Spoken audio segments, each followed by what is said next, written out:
നമസ്കാരം, മലയാളി വാർത്തയിലേക്ക് സ്വാഗതം. കഴിഞ്ഞ ദിവസം നമ്മൾ എല്ലാവരും ഒരു നിഷ്കളങ്കം നിറഞ്ഞ ഒരു ചിരിയുള്ള ഒരു പെൺകുട്ടിയുടെ ചിത്രം നമ്മളെല്ലാവരും കണ്ടതാണ്. പക്ഷേ ആ ചിത്രത്തിനോടൊപ്പം വന്ന വാർത്ത അതത്ര രസകരവും സുഖകരവും അല്ലായിരുന്നു. രാജ്യാന്തര വിമാനത്താവളത്തിലെ എമിഗ്രേഷൻ ഇന്റലിജൻസ് ബ്യൂറോ ഉദ്യോഗസ്ഥയെ പേട്ടയ്ക്ക് സമീപം ട്രെയിൻ തട്ടി മരിച്ച നിലയിൽ കണ്ടെത്തി എന്ന് പറഞ്ഞുകൊണ്ട് എന്ന തലക്കെട്ടോടു കൂടിയാണ് ആ ചിത്രം പുറത്തു വന്നത്.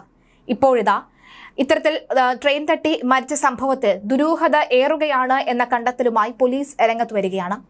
പത്തനംതിട്ട അതിരുക്കൽ കാരയ്ക്കാക്കുഴി പുഴിക്കാട് വീട്ടിൽ റിട്ടയർഡ് ഗവൺമെന്റ് ITI പ്രിൻസിപ്പൽ മധുസൂദനന്റെയും പാലക്കാട് കളക്ടറേറ്റ് ജീവനക്കാരി നിഷയുടെയും ഏക മകളായ മേഘ എന്ന 25 വയസ്സുകാരിയാണ് ഇന്നലെ മരിച്ച നിലയിൽ കണ്ടെത്തിയത്. നൈറ്റ് ഡ്യൂട്ടി കഴിഞ്ഞ് ഇന്നലെ രാവിലെ വിമാനത്താവളത്തിൽ നിന്നിറങ്ങിയിരുന്ന മേഘ തിരുവനന്തപുരത്തേക്ക് വരികയായിരുന്ന ജയന്തി ജനത എക്സ്പ്രസ് ആണ് ഇടിച്ചത്. ഫോണിൽ സംസാരിച്ച് ട്രാക്കിലൂടെ നടക്കുകയായിരുന്ന മേഘ ട്രെയിൻ വരുന്നത് കണ്ട പെട്ടെന്ന് ട്രാക്കിന് കുറുകെ തലവെച്ച് കിടക്കുകയായിരുന്നു എന്നാണ് ലോക്കോ പൈലറ്റ് നൽകിയ വിവരം. സംഭവ സമയം ആരോടാണ് ഫോണിൽ സംസാരിച്ചത് എന്നത് പോലീസ് പ്രധാനമായും പരിശോധിക്കുന്നുണ്ട്. ട്രെയിൻ തട്ടി ഫോൺ പൂർണ്ണമായി തകർന്നതിനാൽ സൈബർ പോലീസിന്റെ സഹായത്തോടുകൂടി മാത്രമേ വിവരങ്ങൾ ശേഖരിക്കാൻ സാധിക്കുകയുള്ളൂ. മെഡിക്കൽ കോളേജ് ആശുപത്രിയിൽ പോസ്റ്റ്മോർട്ടത്തിന് ശേഷം മൃതദേഹം ബന്ധുക്കൾക്ക് കൈമാറി. സംസ്കാരം ഇന്ന് രാവിലെ 11-ന് വീട്ടുവളപ്പിൽ നടക്കും. ഫോറൻസിക് സയൻസ് കോഴ്സ് പൂർത്തിയാക്കിയ മേഘ ഒരു വർഷം മുൻപാണ് എമിഗ്രേഷൻ IBയിൽ ജോലിയിൽ പ്രവേശിച്ചത്. കാരയ്ക്കാക്കുഴി ക്ഷേത്രത്തിലെ ഉത്സവത്തിൽ പങ്കെടുക്കാൻ ഒരു മാസം മുമ്പാണ് അവസാനമായി മേഘ നാട്ടിലെത്തിയത്. പേട്ടയ്ക്കും ചാക്കയ്ക്കും ഇടയിലെ ട്രാക്കിൽ ഇന്നലെ രാവിലെ 9:15-നാണ് മൃതദേഹം കണ്ടെത്തിയത്. നാട്ടുകാർ വിവരമറിയിച്ചതിനെ തുടർന്ന് പേട്ട പോലീസ് എത്തി നടത്തിയ പരിശോധനയിൽ മൃതദേഹത്തിന് സമീപത്ത് നിന്ന് ബ്യൂറോ ഓഫ് സിവിൽ ഏവിയേഷന്റെ ID കാർഡ് കണ്ടെത്തുകയായിരുന്നു. തുടർന്നാണ് ആളെ തിരിച്ചറിഞ്ഞത്. എന്തായാലും എന്തിനാണ് ഈ കുട്ടി ഇങ്ങനെ ചെയ്തത് എന്നടക്കമുള്ള ചോദ്യങ്ങൾ ഉയരുകയാണ്. മാത്രമല്ല, കഴിഞ്ഞ കുറച്ച് ദിവസങ്ങളായി ജോലിയിൽ അസ്വസ്ഥതയൊക്കെ തന്നെ പ്രകടിപ്പിച്ചിരുന്നു എന്ന് പറയുന്നു. പ്രണയബന്ധമുണ്ടോ അല്ലെങ്കിൽ അതുമായി ബന്ധപ്പെട്ട എന്തെങ്കിലും കാരണങ്ങളാണോ, ഇനി ജോലിയിലുള്ള സമ്മർദ്ദമാണോ നടക്കമുള്ള കാര്യങ്ങളും ചോദിക്കുന്നുണ്ട്. കാരണം മൊബൈൽ ഫോണിൽ സംസാരിച്ചു കൊണ്ടുവരുന്ന വഴിയിൽ സാധാരണഗതിയിൽ ട്രാക്ക് കടന്നാണ് ഈ കുട്ടി പോകാറുള്ളത്. അങ്ങനെ പോകുന്നതിനിടയിൽ തട്ടിയതല്ല. കാരണം ലോക്കോ പൈലറ്റ് അടക്കമുള്ളവർ വ്യക്തമായി പറയുകയാണ്, ട്രെയിൻ വരുന്നത് കണ്ട് ഈ പാളത്തിലേക്ക് തല വെച്ച് കിടക്കുകയായിരുന്നു എന്നാണ് പറയുന്നത്. അതുകൊണ്ട് തന്നെ ഇതൊരു പൂർണ്ണമായും ആത്മഹത്യാ ശ്രമം തന്നെയാണെന്നാണ് മനസ്സിലാകുന്നത്. ഏക മകളാണ്, അച്ഛനും അമ്മയ്ക്കും ഏക മകളായിട്ടുള്ള കുട്ടി കൂടിയാണ്. പഠിക്കാൻ മികച്ച വിദ്യാർത്ഥിയായിരുന്നു. തുടർന്ന് പഠിച്ചിറങ്ങിയപ്പോൾ തന്നെ ആദ്യ പരീക്ഷ വിജയിച്ച് ജോലിയിൽ പ്രവേശിക്കുകയായിരുന്നു. ഈ 25-ാം വയസ്സ് തന്നെ ഇത്രയും നല്ലൊരു ജോലിയിൽ ഇരിക്കുന്ന ഒരു കുട്ടിക്ക് പെട്ടെന്ന് എന്താണ് സംഭവിച്ചത് എന്നൊരു ചോദ്യമാണ് ഉയർന്നത്. ഇതിൽ നൈറ്റ് ഡ്യൂട്ടി കഴിഞ്ഞ് ഇന്നലെ രാവിലെ വിമാനത്താവളത്തിൽ നിന്ന് ഇറങ്ങി വരികയായിരുന്നു. കഴിഞ്ഞ 2 ദിവസങ്ങളിലൊക്കെ തന്നെ വളരെ അസ്വസ്ഥയായിട്ടാണ് കാണപ്പെട്ടത് എന്ന കൂടെ ജോലി ചെയ്യുന്നവർ അടക്കമുള്ളവർ പറയുകയാണ്. എന്തായാലും തിരുവനന്തപുരത്തേക്ക് വരികയായിരുന്ന ജയന്തി ജനത എക്സ്പ്രസിലാണ് ഈ കുട്ടി ചാടി മരിച്ചത്. ചാക്കയിലും പേട്ടയിലും ഇടയിൽ കഴിഞ്ഞ കുറേ നാളുകൾക്ക് മുൻപേയും പലതരത്തിലുള്ള മരണവാർത്തകൾ ഇത്തരത്തിൽ ആത്മഹത്യകൾ നമ്മൾ കേട്ടിട്ടുണ്ട്.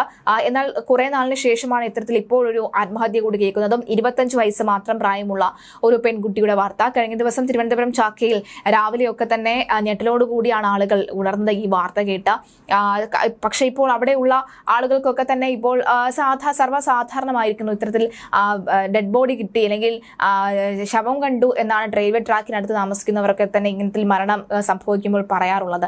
അങ്ങനെ ഇത്തരത്തിൽ ഇത് കേട്ടും കണ്ടും ഒക്കെ തന്നെ അവർ മരവിച്ചൊരു അവസ്ഥയിലൂടെയാണ് കടന്നുപോയിക്കൊണ്ടിരിക്കുന്നത് എന്ന് പറയാതെ വയ്യ.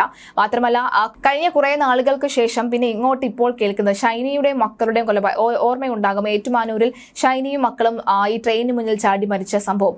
അതിനുശേഷം പിന്നെ ഇങ്ങോട്ട് വീണ്ടും ഒരു അമ്മയും 2 മക്കളും ട്രെയിനിന് മുന്നിൽ ചാടി മരിച്ചിരുന്നു. പിന്നീട് ഈ കൊല്ലത്ത് സഹോദരനെ സ്നേഹിക്കുന്ന പെൺകുട്ടിയുടെ സഹോദരനെ കുത്തിക്കൊന്നതിന് ശേഷം പ്രതി ട്രെയിനിന് മുന്നിൽ ചാടി മരിച്ചിരുന്നു. ഇപ്പോൾ ഇതാ ഈ പെൺകുട്ടി മേഘ എന്ന 25 വയസ്സുകാരിയും മരിക്കാൻ തെരഞ്ഞെടുത്തത് ട്രെയിൻ തന്നെയാണ്. ഇപ്പോൾ ട്രെയിനിന് മുന്നിൽ ചാടി മരിക്കുന്നവരുടെ എണ്ണം ദിനംപ്രതി ഉയർന്നു വരികയാണ് എന്ന് വേണം പറയാൻ. എന്താണ് ഇവരെയൊക്കെ തന്നെ ആത്മഹത്യയിലേക്ക് നയിക്കുന്ന പ്രധാന കാരണമെന്ന് കണ്ടെത്തേണ്ടതുണ്ട് എന്നുള്ളതാണ്. വീട്ടിലെ അച്ഛനും അമ്മയും ഒക്കെ തന്നെ വീട് വീട് മാറി വേറൊരു സ്ഥലത്ത് വന്ന് താമസിക്കുകയാണ്, ഒറ്റയ്ക്ക് നിൽക്കുകയാണ്. ഈ കുട്ടിയോട് മറ്റേ സൗഹൃദം സ്ഥാപിക്കാൻ മറ്റാരെങ്കിലും വന്നിരുന്നോ, അല്ലെങ്കിൽ ജോലിയിൽ എന്തെങ്കിലും ബുദ്ധിമുട്ടുകൾ അനുഭവിച്ചിരുന്നോ, ജോലിയിൽ സമ്മർദ്ദം എന്തെങ്കിലും ഉണ്ടായിരുന്നോ എന്നടക്കമുള്ള കാര്യങ്ങളും അറിയേണ്ടതുണ്ട്. എന്തായാലും പോലീസ് ഫോൺ വിദഗ്ധമായും വിശദമായി തന്നെ പരിശോധിക്കാൻ ആരംഭിച്ചിട്ടുണ്ട്. ഈ ഫോൺ പരിശോധിച്ച് അതിൽ ചില നിർണായക വിവരങ്ങൾ കൂടി ലഭിക്കേണ്ടതുണ്ട്. അതിനുശേഷം മാത്രമായിരിക്കും ഇനി എന്താണ് മുന്നോട്ട് കൊണ്ടുപോവുക എന്ന വ്യക്തമാവുക. എന്തായാലും ഏറ്റുമാനൂരിലെ കേസുമായി ബന്ധപ്പെട്ട കൂടുതൽ ചില വിവരങ്ങൾ കൂടി പുറത്തു വരുന്നുണ്ട്. ഏറ്റുമാനൂരിൽ അമ്മയും മക്കളും ട്രെയിനിന് മുന്നിൽ ചാടി ആത്മഹത്യ ചെയ്ത കേസിൽ പ്രതി നോബി ലൂക്കോസിന് ജാമ്യം നൽകരുത് എന്ന പോലീസ്. പണവും സ്വാധീനവും ഉള്ളതിനാൽ പ്രതി സാക്ഷികളെ സ്വാധീനിക്കാനും തെളിവ് നശിപ്പിക്കാനും സാധ്യതയേറെയാണ്. നോബിക്ക് ജാമ്യം കൊടുത്താൽ സമൂഹത്തിൽ തെറ്റായ സന്ദേശം നൽകുമെന്ന് പോലീസ് കോട്ടയം ജില്ലാ സെഷൻസ് കോടതിയിൽ സമർപ്പിച്ച റിപ്പോർട്ടിൽ പറയുകയാണ്. 10ഉം 11ഉം വയസ്സുള്ള 2 പെൺമക്കളുടെ മരണത്തിന് കാരണക്കാരനാണ് പ്രതി. മനുഷ്യ മനസാക്ഷിയെ ഞെട്ടിച്ച സംഭവമാണ് ഇത്. അതിനാൽ തന്നെ ജാമ്യം നൽകിയാൽ ജനങ്ങൾക്ക് നിയമവ്യവസ്ഥയിൽ നിരാശയുണ്ടാകുമെന്നും സ്വന്തം മക്കളുടെ കാര്യങ്ങൾ പോലും നടത്താത്ത ക്രൂര മനസ്സുള്ള ആളാണ് പ്രതിയെന്നും പ്രതിക്ക് ജാമ്യം നിഷേധിച്ചാൽ സമൂഹത്തിൽ മറ്റ് നോബിമാർക്ക് പാഠമാകുമിതെന്നും പോലീസ് റിപ്പോർട്ടിൽ പറയുന്നു. വിദേശത്ത് ജോലി ചെയ്യുന്ന പ്രതി ജാമ്യം കിട്ടിയാൽ വിദേശത്ത് ഒളിവിൽ പോകുമെന്നും തിരികെ വരാൻ സാധ്യതയില്ല എന്നുമാണ് പോലീസ് കോടതിയിൽ സമർപ്പിച്ച റിപ്പോർട്ടിൽ പറയുന്നത്. ഫെബ്രുവരി 28-ന് ഏറ്റുമാനൂർ റെയിൽവേ സ്റ്റേഷന് സമീപം പാറോലിക്കൽ വെച്ചാണ് ഷൈനിയും മക്കളായ അലീനയും ഇവാനയും ട്രെയിനിന് മുന്നിൽ ചാടി മരിച്ചത്. കോട്ടയം നിലമ്പൂർ റോഡ് എക്സ്പ്രസ് ഇടിച്ചാണ് ഈ മൂവരും മരിച്ചത്. ഏറ്റുമാനൂർ സ്റ്റേഷന് മുമ്പുള്ള പാറോലിക്കൽ റെയിൽവേ ഗേറ്റിന് സമീപത്തായിരുന്നു സംഭവം. പള്ളിയിൽ പോകുന്നു എന്ന് പറഞ്ഞാണ് ഷൈനി മക്കളെയും കൂട്ടി വീട്ടിൽ നിന്ന് ഇറങ്ങിയത്. 9 മാസമായി ഭർത്താവിനോട് പിണങ്ങി സ്വന്തം വീട്ടിൽ വന്ന് താമസിക്കുകയായിരുന്നു ഷൈനി മക്കളും. എന്തായാലും ഷൈനി മക്കളുടെയും ഈ മരണത്തിന് ഉത്തരവാദി ഭർത്താവ് തന്നെ എന്ന വ്യക്തമാകുന്ന വിവരങ്ങൾ ഇതിനു മുമ്പും നമുക്ക് ലഭിച്ചിരുന്നു. ഏറ്റുമാനൂർ കുടുംബ കോടതിയിൽ ഡിവോഴ്സ് കേസ് നടക്കുന്നതിനിടയിലാണ് ഷൈനിയുടെയും മക്കളുടെയും ആത്മഹത്യ നടന്നത്.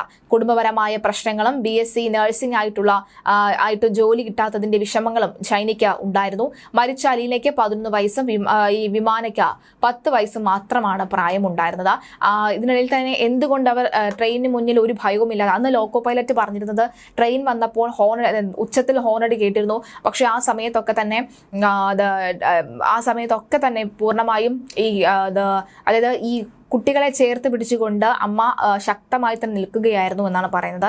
എന്നാൽ ഇവിടേക്ക് തിരുവനന്തപുരത്തേക്ക് വരികയാണെങ്കിൽ തിരുവനന്തപുരത്തും തമ്പാനൂരിന്റെ തൊട്ട് മുൻപുള്ള 2 ജംഗ്ഷനാണ് ചാക്കയും പേട്ടയും എന്ന് പറയുന്നത്. ഇവിടെയൊക്കെ തന്നെ ട്രെയിൻ വരുമ്പോൾ കുറച്ച് പതിയെയാണ് ട്രെയിൻ വരാറ്. സാധാരണഗതിയിൽ ട്രെയിനിന്റെ സ്പീഡോട് കൂടിയൊന്നും പെട്ടെന്നൊന്നും വരാറില്ല. പക്ഷെ എന്നാലും ഇത്തരം മരണം സംഭവിക്കാറുണ്ട്. ഇതിനു മുൻപും ഇവിടെ ആത്മഹത്യാ ശ്രമങ്ങൾ നടന്നിട്ടുണ്ട്. എന്തായാലും വളരെ ദാരുണമായ സംഭവം തന്നെയാണ് നടന്നിരിക്കുന്നത്. 25 വയസ്സ് മാത്രം പ്രായമുള്ള കുട്ടി. എനിക്ക് തോന്നുന്നു സമൂഹത്തിൽ ഉണ്ടാകുന്ന ചില വാർത്തകൾ അല്ലെങ്കിൽ ചില ആത്മഹത്യകൾ മറ്റുള്ളവർക്ക് പ്രേരണയാകും എന്നുള്ളതാണ്. അതായത് ഒരാളിങ്ങനെ എന്തെങ്കിലും കാരണം കിട്ടാൻ കാത്തിരിക്കുകയായിരിക്കാം ഒരുപക്ഷെ മരിക്കാൻ വേണ്ടി. അവരിലേക്ക് ഇത്തരത്തിൽ നേരത്തെ ഷൈനിയുടെ ഒരു മരണ വാർത്ത, ഇങ്ങനെ ട്രെയിൻ തട്ടി മരിക്കുന്ന വാർത്ത വരുമ്പോഴാണ് ഇപ്പോൾ വീണ്ടും ചിന്തിക്കുന്നത് ഞങ്ങൾക്കുമെന്ന് ആ വഴി സ്വീകരിക്കാമല്ലോ എന്നുള്ളത്. ആത്മഹത്യ ഒന്നിനും ഒരു പരിഹാരമല്ല എന്നുള്ളതാണ്. പോലീസ് സംവിധാനങ്ങളും മാധ്യമങ്ങളും ഒക്കെ തന്നെ വളരെ ശക്തമായി, സമൂഹ മാധ്യമങ്ങളും ഒക്കെ തന്നെ വളരെ ശക്തമായി തന്നെയാണ് ഇപ്പോൾ നമ്മുടെ സമൂഹത്തിൽ നിലനിൽക്കുന്നത്.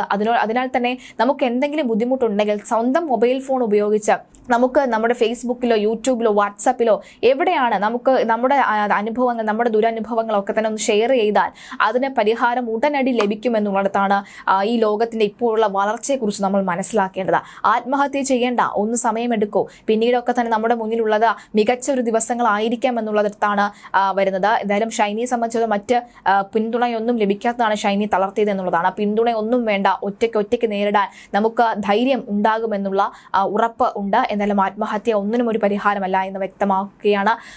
മറിച്ച് മേഘയുടെ മരണവുമായി ബന്ധപ്പെട്ട് കൂടുതൽ വിശദാംശങ്ങൾ വരും മണിക്കൂറിൽ പോലീസ് സംഘം പുറത്തുവിടും.